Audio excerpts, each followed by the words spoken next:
Fotografía de hadas. La evidencia física del país de las hadas, los zapatitos y los abrigos, los cuernos y las copas, la bandera de las hadas es, como dice Patrick Harpur, suficientemente buena para aquellos que creen en las hadas de todos modos, pero nos impresiona a aquellos que se niegan a creer. Tal vez sea un error esperar que las hadas proporcionen evidencia contundente de sí mismas, porque no son contundentes por naturaleza.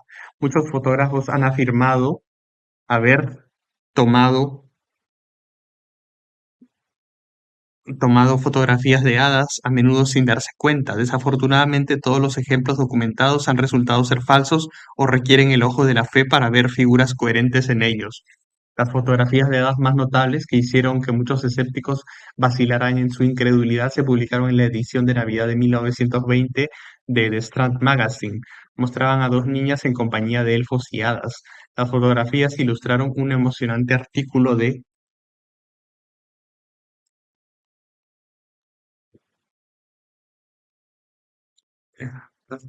Sir Arthur Conan Doyle, quien gastó las cuantiosas regalías que recibió de sus historias de Sherlock Holmes en promover la investigación psíquica. Proclamó un evento tan sensacional como para marcar una época en el pensamiento humano. Dos inocentes muchachas de campo jugando en un valle de Yorkshire habían atraído a la compañía de hadas y se habían fotografiado con ellas. En estas fotografías, Conan Doyle construyó su fe fundamental en la realidad de las hadas. En La llegada de las hadas de 1922 las llamó buena evidencia de la existencia en la superficie de este planeta de una población que puede ser tan numerosa como la raza humana, que sigue su propia vida extraña a su manera extraña y que solo está separada de nosotros por alguna diferencia de vibración. A ver,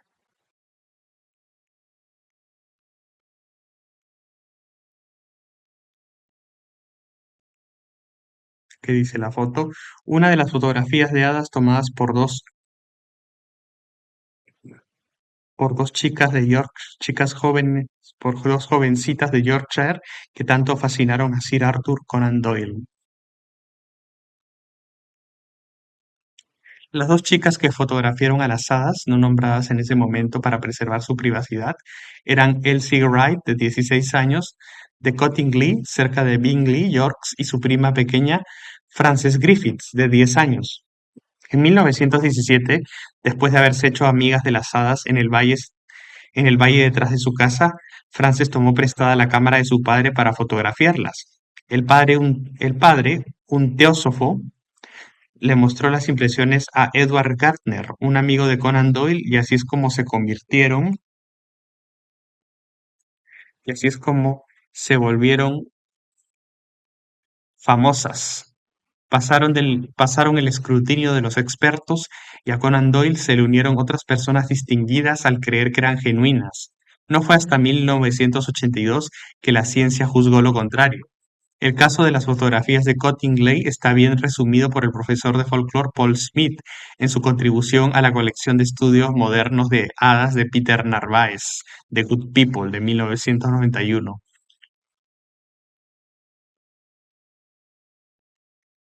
¿Qué dice la imagen? Elsie Wright en la década de 1980 con una de las fotografías de hadas de Cottingley tomadas por ella y Frances Griffith 65 años después. Mantuvieron hasta el final que no se habían propuesto engañar a nadie y que sus imágenes eran un intento de replicar lo que realmente habían visto.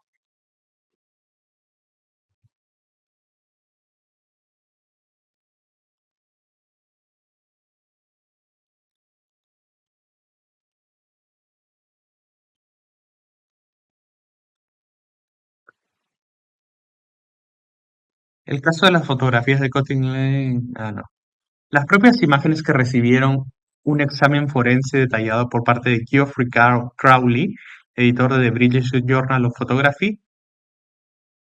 Las propias imágenes recibieron un examen Las propias imágenes recibieron un examen forense detallado por parte de Geoffrey Crowley, editor de The British Journal of Photography, en una serie de 10 artículos en esta revista a partir de diciembre de 1982.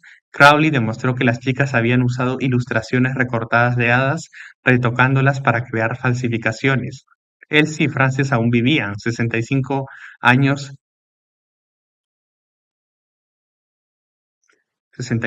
mayores que en el momento de su escapada, y admitieron sin reservas que habían inventado las imágenes de hadas tal como Crowley había deducido, pero habían sido un fraude piadoso, un engaño practicado con un buen propósito.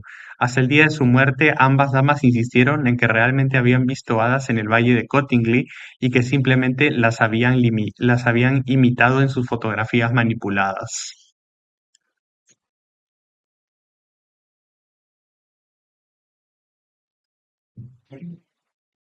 Luces mística.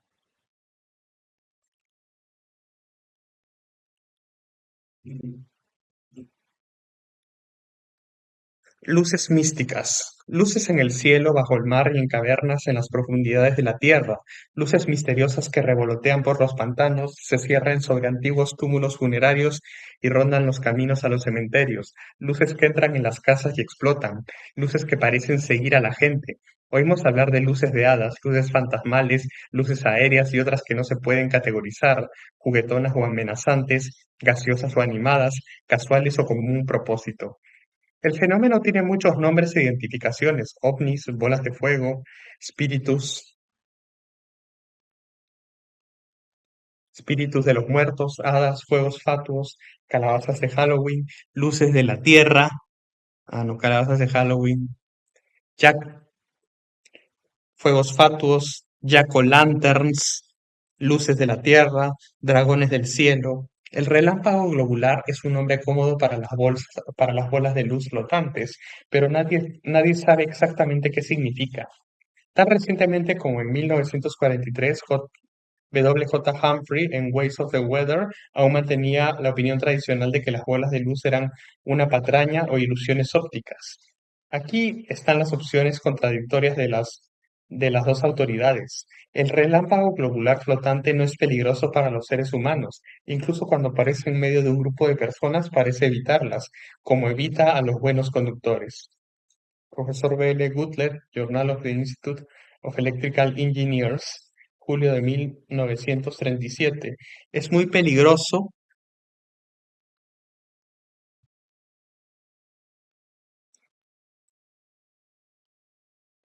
es muy peligroso tocar una bola de fuego.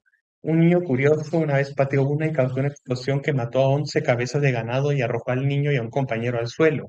Frank Lane, The Elements Race, de 1945. Lane ilustra el fenómeno de los rayos globulares con el siguiente incidente. Una niña estaba sentada a una mesa cuando notó una gran bola de fuego que se movía lentamente por el suelo de la habitación en su dirección. A medida que la bola de fuego se acercaba a ella, se elevó y comenzó a girar en espiral a su alrededor. Luego se lanzó hacia un agujero en la chimenea y trepó por él. Al llegar al aire libre, explotó justo por encima del techo con un estruendo que sacudió toda la casa. La tradición asocia la aparición de luces flotantes con la muerte y se registran muchos incidentes que apoyan esta creencia. Varios ejemplos fueron recopilados por testigos. Varios ejemplos fueron recopilados de testigos por el ex cónsul de los Estados Unidos en Gales, Wirt Sykes, autor de British Goblins de 1880. Oyó hablar de las luces pálidas y móviles llamadas velas de cadáver. Su aparición en un camino que conducía a un cementerio se tomaba como una advertencia de que un cortejo fúnebre pronto pasaría por allí. En una ocasión, todos los pasajeros del carruaje de Llandeilo a Carmarthen vieron tres velas de cadáver mientras cruzaban el puente del río junto a Golden Grove. Unos días después, tres hombres se ahogaron en el lugar cuando su barca volcó. Se supone que el número de luces predice el número de muertes venideras. Las misceláneas, las misceláneas de John Aubrey contienen Las misceláneas de John Aubrey de 1696 contienen la historia de una mujer que vio cinco luces en la habitación ocupada por cinco criadas en la casa donde trabajaba. Cuando la habitación fue enyesada, se encendió un fuego para secarla y los vapores sofocaron a las muchachas en sus camas. El barón von Reichenbach, famoso por sus serias investigaciones sobre la naturaleza de las de las luces magnéticas, que algunas personas ven como auras, sentía curiosidad por las luces, espectros o lo que fuera que se veían a menudo en los cementerios. Uno de sus, una de sus colegas, la señorita Leopoldina Rachel, Avid, ay, me faltó la imagen.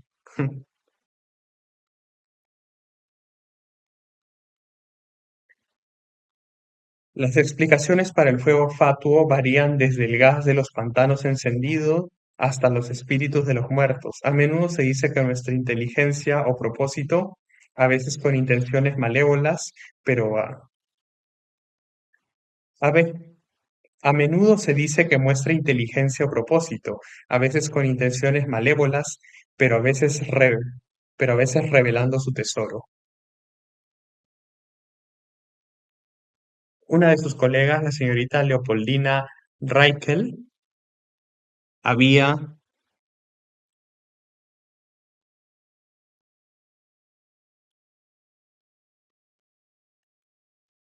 tenía el don de ver tales cosas. Se le aparecieron como luces danzantes, algunas tan grandes como hombres, otras pequeñas, como kobolds enanos. Podía moverse entre ellas y moverlas con su falda. Reichenbach, quien se creía el descubridor de una esencia que llamó fuerza ódica, aplicó su teoría a la evidencia y produjo esta explicación que suena impresionante de la luminiscencia de los elementos. Es un carbonato de amonio, hidrógeno, fosfurado y otros productos de putrefacción conocidos y desconocidos que liberan luz ódica en el curso de la evaporación. Cuando la putrefacción llega a su fin, las luces se apagan, los muertos han expiado. Carta sobre Oda y magnetismo, 1926. ¿Qué dice la imagen? Una luz fantasma fotografiada en el Jardín Zoológico de Basilea en 1907. Ujú. El reverendo Sabine Baring Gould en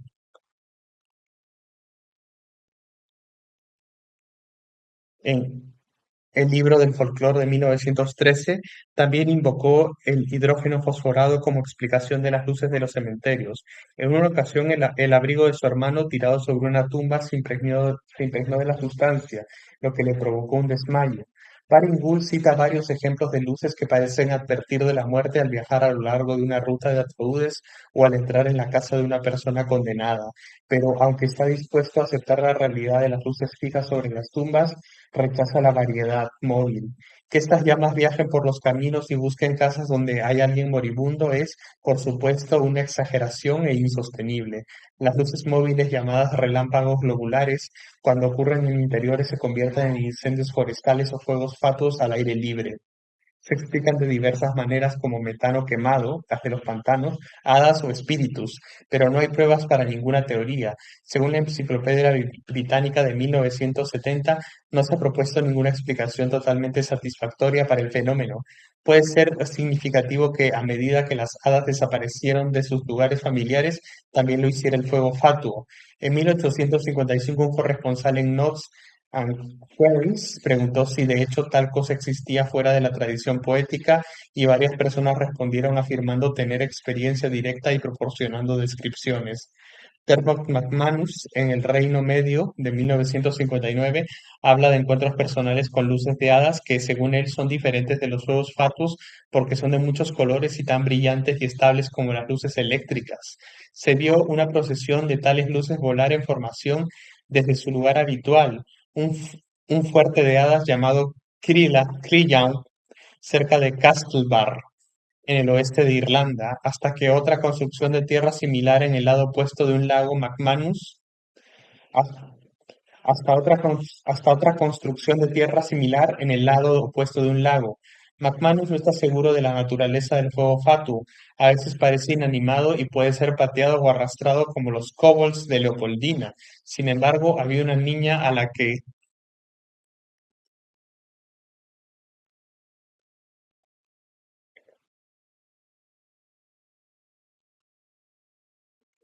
Niña que sabía, muy inteligente y equilibrada, que era seguida por una luz en movimiento que venía hacia ella a toda velocidad y cambiaba de dirección para perseguirla hasta su casa. Hasta el día de hoy está convencida de que fue dirigida por inteligencia real. Una aterradora luz en movimiento persiguió y atrapó a Terry Pell de Spalding, Lincolnshire, mientras conducía su camión de verduras hacia Warminster, en Wiltshire, en la madrugada del 10 de agosto de 1965. Warminster en ese momento estaba sufriendo una de sus periódicas plagas de extrañas apariciones aéreas, cuyos detalles son fielmente narrados por el periodista y autor local Arthur Shuttlewood en su libro The Warminster Mystery de 1967. 45 minutos antes de que el señor Pell tuviera su aventura, a las 3:45 de la mañana, la señora Rachel Atwill, a unas pocas millas de distancia, vio lo que muchos otros en el distrito han reportado haber visto, una luz brillante en el cielo. Se despertó por un fuerte zumbido, miró por una ventana de su bungalow y vio la luz con forma de cúpula en la parte superior, flotando sobre la cadena de colinas de enfrente. Se quedó allí durante 25 minutos ardiendo y parpadeando y luego desapareció. La señora Atwill sufrió un dolor de cabeza y tuvo que beber brandy. Reconoció la forma en una fotografía tomada 19 días después por Gordon Falkner de Warminster y publicada en The Warminster Journal y The Daily Mirror. Cuando el señor Pell vio la luz, esta flotaba 50 yardas frente a su camión, habiendo aparecido a la vista desde las colinas a su izquierda.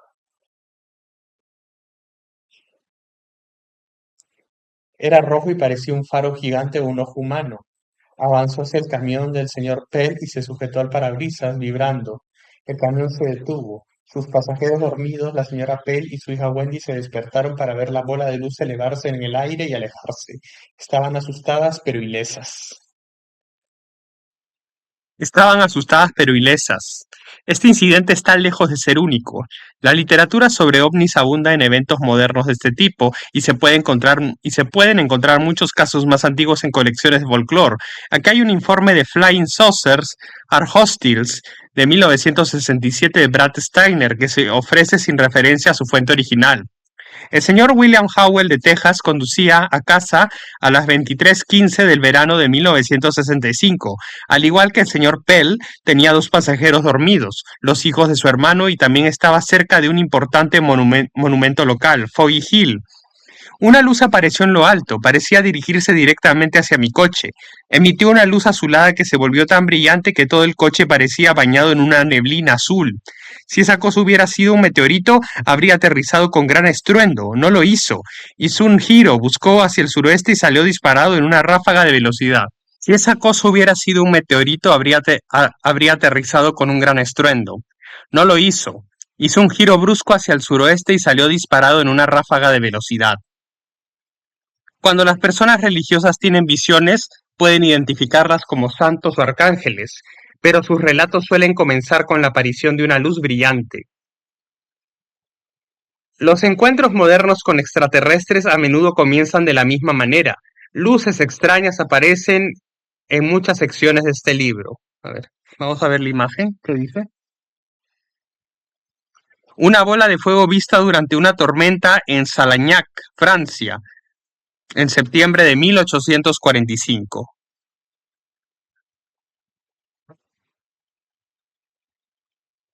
Luces extrañas aparecen en muchas secciones de este libro, asociadas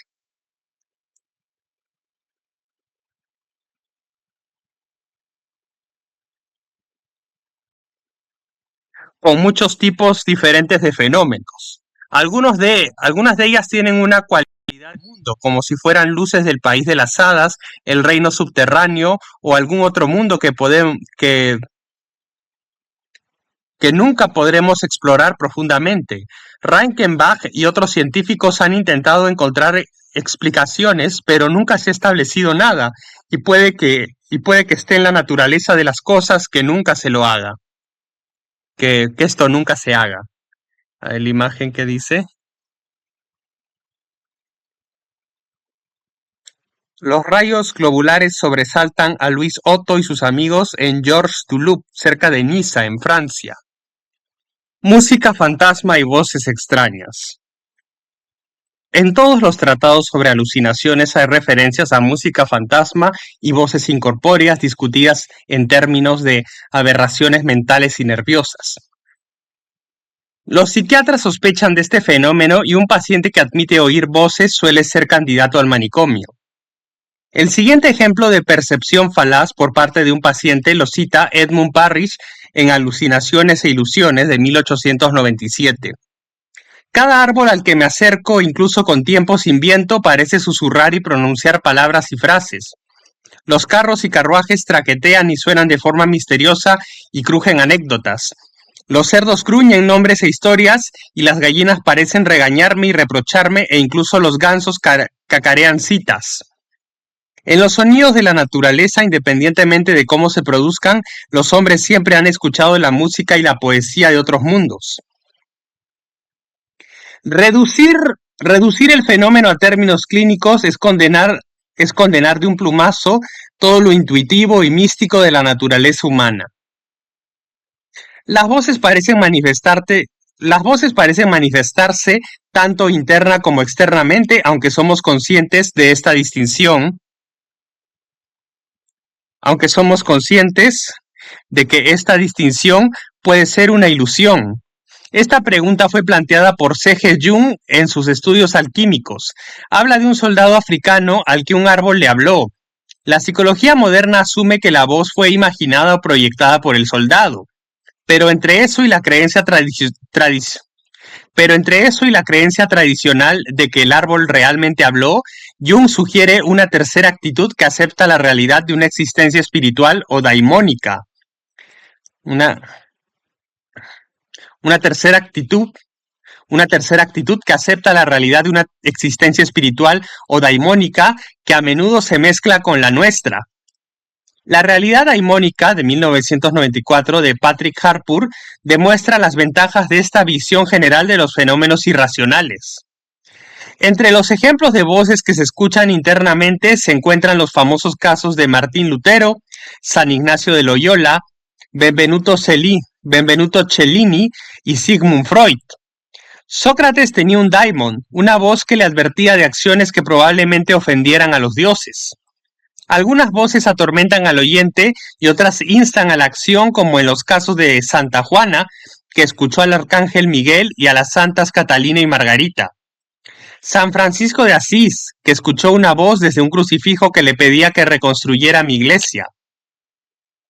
O sea, que le pedía le decía, reconstruye mi iglesia.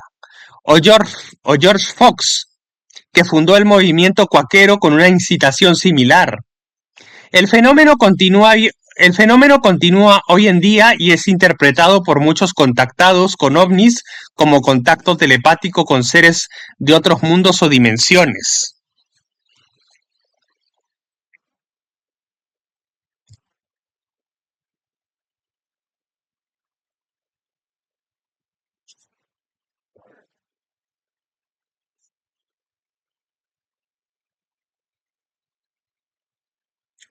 En 1765, el virtuoso violín y compositor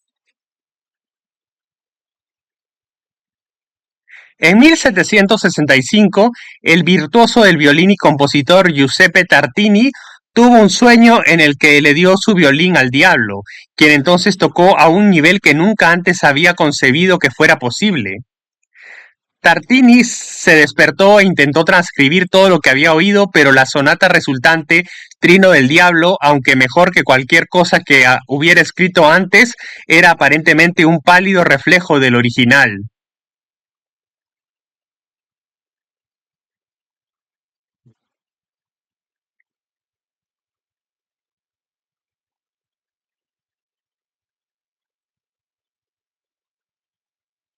De las voces externalizadas no puede haber mayores reclamos que los de los dioses que lanzan leyes, mensajes y advertencias desde arriba. Antes de esta era materialista, la gente era más sensible a las comunicaciones de la naturaleza. Los objetos y los animales podían hablar como los hombres si el espíritu los movía. Las sacerdotisas del oráculo Dodonio de Zeus le dijeron al historiador clásico Heródoto que el bosque sagrado que contenía el famoso roble susurrante fue revelado por un pájaro parlante que se posó en sus ramas. Se decía que Atenea había colocado madera de este árbol en la quilla de Largo, lo que le daba al barco el poder vocal para advertir a Jasón del peligro que se avecinaba. Las voces incorpóreas todavía se asocian con portentos, especialmente advertencias de la muerte de un amigo o familiar, y son tan asombrosamente comunes que ni siquiera la gran compilación de 3 volúmenes de Camille Flammarion, La muerte y su misterio de 1922, pudo agotar el fondo de anécdotas. Las viudas recién en duelo, incluida Ana, la esposa de Charles Ford, a menudo hablan de escuchar la voz de su difunto esposo. Nos interesan los sonidos y las voces que a menudo acompañan a la actividad poltergeist. Tienen una cualidad muy extraña, a veces débiles, a veces tan anormalmente fuertes que son más como ondas de choque de gran fuerza. Consideremos la fantástica historia del castillo de Calvados en Francia, que sufrió una asombrosa gama de fenómenos desde octubre de 1867. Todavía continuaban cuando se publicaron informes de los anales en los Annales de Sciences Psychiques en 1893. Hablaban de muebles que levitaban y se movían, la desaparición de medallas de Lourdes y otros amuletos sagrados utilizados en un exorcismo continuo, puertas y ventanas que se abrían solas y la ropa de cama que se arrancaba. Con estos efectos se producía una variedad de sonidos. Iban desde crujidos, gemidos y pasos hasta música de órgano que se escuchaba durante horas después de que uno de los ocupantes hubiera dejado de tocar. El castillo se sacudía constantemente bajo fuertes golpes, tan fuertes que los objetos suspendidos en la pared se sacudían en sus lugares. Para tener una idea de su violencia, uno debe imaginar un muro derrumbándose. A veces todo el edificio se sacudía violentamente, de arriba abajo, pero había pocos daños y los ruidos solo se podían oír dentro del castillo. Estos efectos son típicos de los sonidos poltergeist, cuyas características son la exageración y la imitación. La biografía de Alfred Monin sobre el cura de Ars, San Juan Vianney, dice que fue particularmente perseguido por este tipo de fenómeno. A veces su patio resonaba con el ruido de un gran ejército, acampando, marchando o cargando. En el invierno de 1824 al 25, el cura no podía dormir por el ruido de un gran rebaño de ovejas que pasaban sobre su cabeza, y cada vez que entraba en una habitación inferior de su casa, todos podían oír sonidos como si un gran caballo escapado estuviera brincando a su alrededor. Estos efectos son típicos de los sonidos poltergeist, cuyas características son la exageración y la imitación. Y la biografía de Alfred Monin sobre el cura de Ars, San Juan Vianney, dice que fue particularmente perseguido por este tipo de fenómeno. A veces su patio resonaba con el ruido de un gran ejército, acampando, marchando o cargando.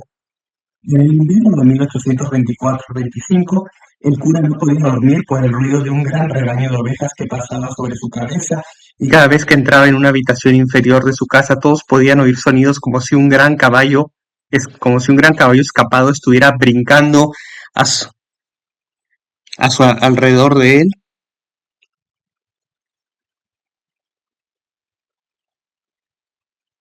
Invisiblemente. El cura era un asceta reconocido, pero una voz demoníaca solía burlarse de él y acusarlo de entregarse al lujo, gritando: «Vianney, Vianney, trufero, ¿sigues vivo? Aún no has muerto, te atraparé». Evelyn Waugh describe una persecución vocal similar en The Ordeal of Gilbert Pinfold, de 1957. Una de las entidades locuaces más extrañas de nuestros registros se alojó temporalmente con la familia Dagh de Clarendon, Quebec, en 1889. Según Light, en diciembre de 1889, un investigador, Percy Woodcock, visitó a la familia el 15 de noviembre y fue llevado por la hija adoptiva de la casa, Dinah, a un cobertizo donde previamente había visto a un hombre extraño. Nerviosa, ella gritó: ¿Está usted ahí, señor? Desde el centro del cobertizo vacío, a unos cuantos pies de distancia, llegó la voz claramente audible de un anciano. Los maldijo a ambos en un tono profundo y áspero, usando un lenguaje que Woodcock no registraría y que Light difícilmente habría impreso. Decía: soy el diablo, los tendré en mis garras, les romperé el cuello.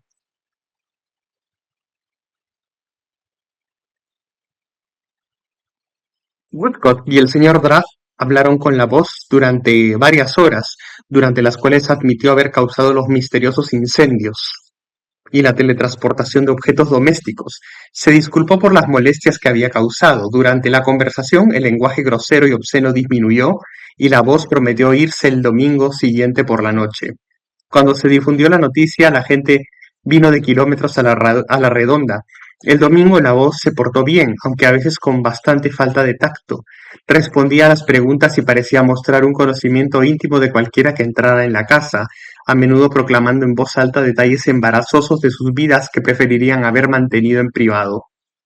Al ser felicitado por su cambio de carácter, la voz dijo: yo no soy la persona que usó ese lenguaje obsceno, soy un ángel del cielo enviado para ahuyentarlo. La transformación aún no estaba completa, ya que la entidad ocasionalmente perdía los estribos en una andada de blasfemias, pero para el domingo por la noche se unía a la multitud para cantar himnos de una manera tan hermosa. Bueno, antes de pasar, veamos la foto. Un grabado que ilustra el poema Tam O'Shanter de Robert Burns. Al pasar junto a Kirk Alloway,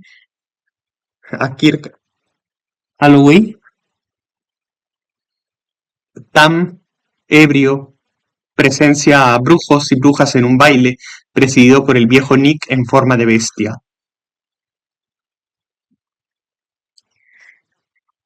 Bueno, pero para el domingo por la noche,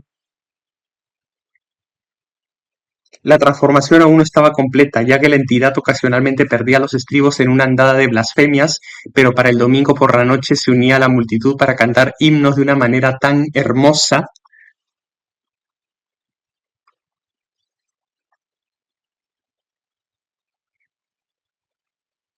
con una voz como de flauta.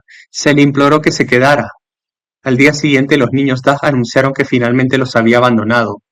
Describieron como un hombre hermoso, vestido resplandecientemente con ropas brillantes, los había abrazado y despedido. Cantaron juntos un himno final. El ángel tocaba un pequeño instrumento parecido a un arpa, y mientras los niños observaban vieron la luz, roja como el fuego, arder a sus pies, elevándose para rodearlo mientras ascendía, cantando dulcemente al cielo. Ford añade una nota a pie de página típicamente lacónica a su relato de la historia. Cantó un himno y se fue. Algunos de estos fenómenos vocales debieron ser bastante impresionantes. Un caso de poltergeist registrado por el Dr. Wright Clancy, un registro fiel de Mary Jobson de 1841, presenta música exquisita, escuchada por muchos testigos de forma independiente, seguida de una voz de dulzura angelical que cita las escrituras. Otra persona que atrajo voces incorpóreas fue Clement Hofbauer, quien más tarde se convirtió en santo.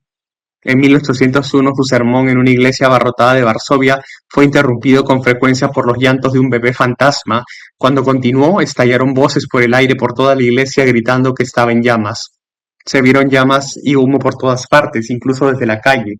Unos minutos más tarde, después de que el pánico se calmara, se descubrió que eran tan etéreas como las voces.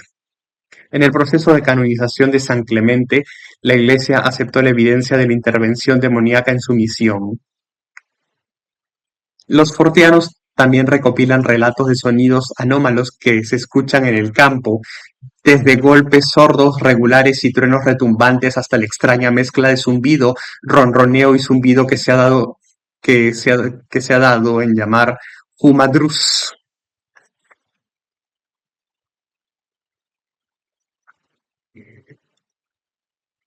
Según John Billingsley, quien comenzó a investigar el tema en 1978 después de una experiencia propia, el término parece haber sido acuñado en el siglo pasado. En 1878, R. E. Beebe, un músico y compositor local, recordó de su infancia en la década de 1820 un zumbido bajo que se escuchaba en los suburbios del sur y al este de Manchester, especialmente en Gorton Rusholme y Longside. Se escuchaba en los días tranquilos y despejados, generalmente temprano en la mañana o al anochecer. A pesar de las vigilias y estudios en lugares de las islas británicas donde se han reportado el fenómeno, no se ha identificado ninguna causa satisfactoriamente. Nos recuerda mucho al zumbido que se escucha en Fátima. Nos recuerda, Nos recuerda mucho al zumbido que se escucha en Fátima y al zumbido que muchos testigos de hadas reportan.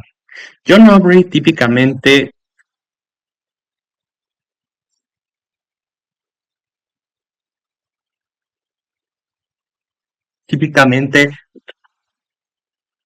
registra que durante el tiempo que asistió una escuela, registra que durante el tiempo John Adry típicamente registra que durante el tiempo que asistió a una escuela de latín cerca de Chippenham, Wiltshire, entre 1633 y 1634, el señor Hart, el cura de la escuela, fue molestado una noche por estos elfos o hadas. Al regresar a casa por las lomas en la oscuridad, el señor Hart se había extraviado en un círculo de hadas. De repente vio una innumerable cantidad de pigmeos o personas muy pequeñas bailando en círculo y cantando y haciendo todo tipo de pequeños ruidos extraños. Incapaz de huir, aparentemente inmovilizado por el miedo y el asombro, el señor Hart se desplomó, tras lo cual estas pequeñas criaturas lo pellizcaron por todas partes y emitieron un rápido zumbido todo el tiempo. Cuando despertó se encontró adolorido por todas partes. Aubrey escuchó la historia del propio señor Hart un día o dos después, y salió al círculo con un amigo de la escuela, pero no vio a ninguno de los elfos o hadas. La música fantasma es un ingrediente favorito en los cuentos de hadas y fantasmas. Aquí hay dos relatos modernos. Una oficina vacía en Peter Street, Manchester, estaba embrujada por finas melodías de flautas que escuchaban muchas personas en el edificio.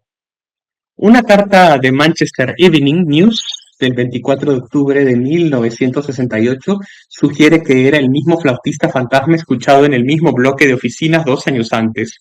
Un extraño rasgueo de un piano dio lugar a más de 100 conciertos improvisados en una casa en Humber Avenue, Coventry, Warwickshire. Según Bill Duncan, el ocupante, citado en News of the World el 13 de enero de 1974, suena como si alguien estuviera pulsando las cuerdas. No suena en nada a música moderna. Hasta ahora hemos enfatizado el lado extraño y demoníaco de las voces y la música fantasma, pero estos fenómenos tienen sus aspectos positivos. Muchas personas se han inspirado a la santidad o a grandes hazañas gracias a voces del lejano cielo, y muchas melodías favoritas de la música celta y otras tradiciones folclóricas deben su origen a alguien que escuchó la música interpretada por las hadas. La canción de hadas de los MacLeod es un ejemplo de este valioso regalo de las hadas, mientras que por todos los lagos británicos hay numerosas colinas y antiguos montículos, moradas tradicionales de las hadas, donde se dice que su música es audible en ciertos días. Muchas de ellas están enumeradas, condado por condado, en Folklore of Prehistoric Sites in Britain de Leslie Grinzel de 1976. Cada sitio tiene sus propios lugares especiales y algunos de estos han sido recopilados y grabados por personas que los escucharon. En las tradiciones folclóricas de Escocia, Escandinavia y otras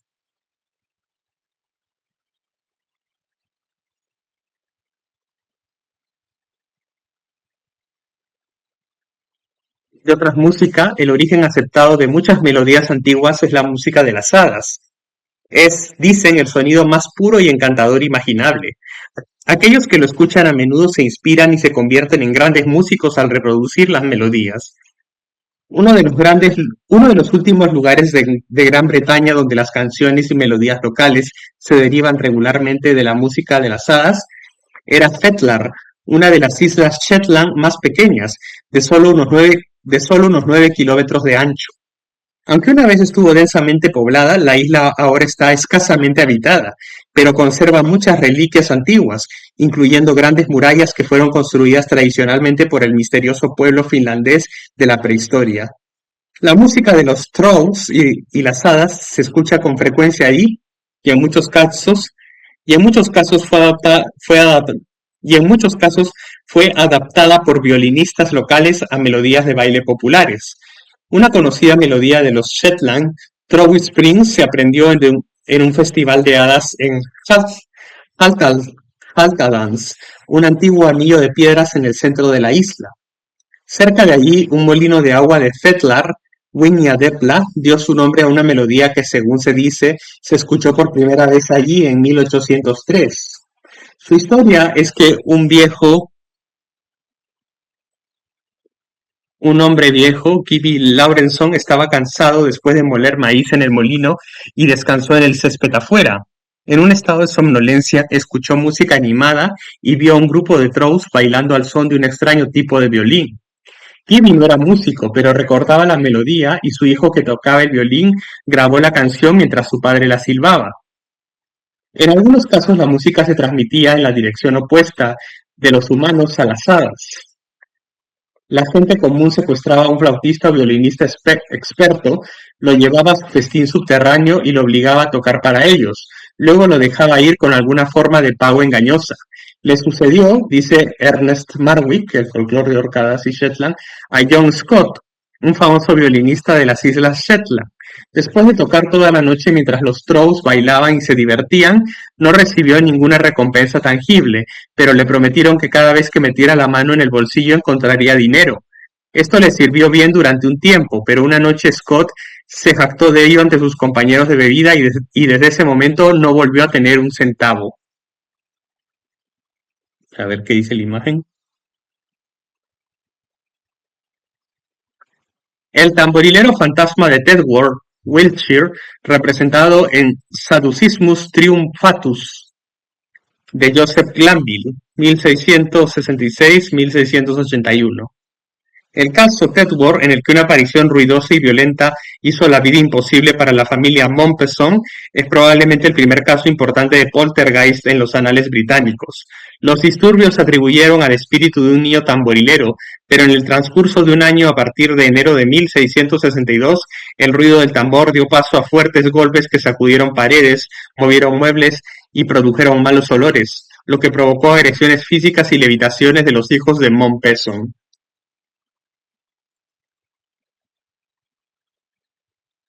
El condado de Dorset es particularmente rico en sitios donde se ha escuchado música de hadas, incluyendo dos llamados Music Barrow. Otra loma de la música en la isla hebrea de Giga era famosa localmente como el lugar donde se podían escuchar canciones de hadas. Era tan popular que en 1923 las autoridades religiosas la tomaron control construyendo la iglesia parroquial en la ciudad de La Loma y la música de hadas fue silenciada.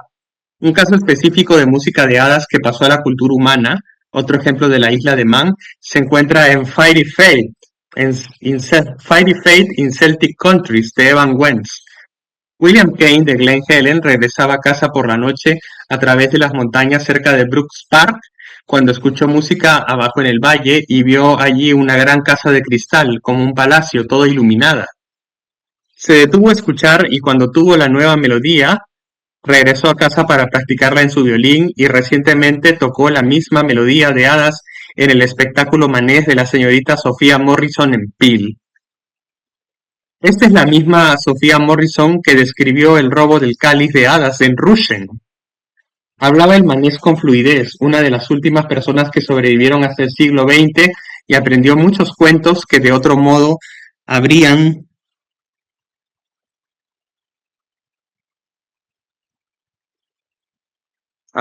se habrían extinguido. Fue una activista activa por el resurgir, Fue una activista activa por el resurgimiento de la cultura manesa. En gran parte se debe a ella que la isla de Man haya conservado tanta tradición de hadas. En Irlanda, donde todavía se practica ocasionalmente el intercambio de música de hadas y humana, la música en sí misma se considera un regalo de las hadas, un producto del propio país, una expresión del espíritu nativo. Los únicos músicos que se consideran verdaderamente grandes son aquellos que han recibido el don al nacer o han sido iniciados a través de un encuentro con la música de las hadas. Todavía se registran relatos de primera mano de estas experiencias.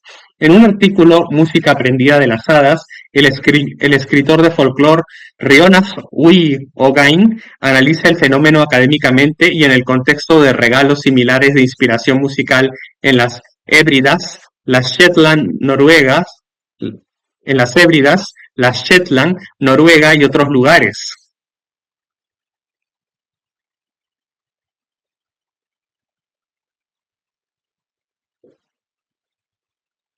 Una cosa que señala es que el don de las hadas, una cosa que señala, una cosa que señala es que el don de las hadas no siempre es una bendición pura.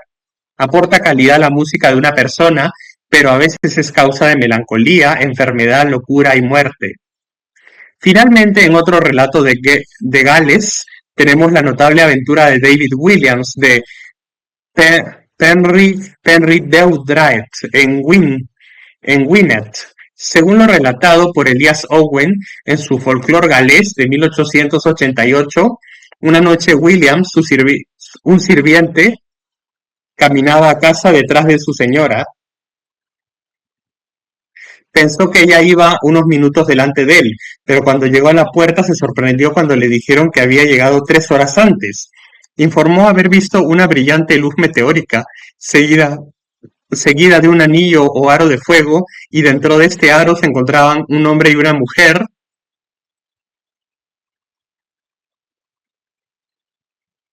de pequeño tamaño, elegantemente vestidos. Cuando el aro llegó a la tierra, estos dos seres saltaron de él e inmediatamente procedieron a hacer un círculo en el suelo, en el que un gran número de hombres y mujeres aparecieron instantáneamente y con la música más dulce que jamás se haya escuchado, comenzaron a bailar una y otra vez alrededor del círculo. La vista era tan fascinante que William se detuvo unos minutos, o eso pensó, para observar la legendaria danza de las hadas. El suelo a su alrededor estaba iluminado por una especie de luz tenue y pudo ver cada movimiento con claridad. Poco a poco el meteorito apareció de nuevo y luego el aro de fuego quedó a la vista, y cuando llegó al lugar donde estaba la danza, la dama y el caballero que habían llegado en él saltaron al aro y desaparecieron de la misma manera en que habían llegado al lugar. Inmediatamente las otras personitas desaparecieron de la vista y William se quedó solo en la oscuridad para continuar su viaje. Hay detalles peculiares en este relato que refuerzan nuestra opinión de que las hadas tienen mucho en común con la ufología y que la asociación tiene lugar tanto en nuestra psique como en nuestra cultura. Aparte de la luz extraña, el transporte luminoso, los movimientos repetitivos y los seres celestiales, este caso encarna el motivo del tiempo perdido que tan fuertemente aparece en los casos modernos de encuentros con ovnis, precediendo a su famoso ejemplo, el incidente de Betty y Barney Hill, por casi un siglo. Véase Secuestro en otro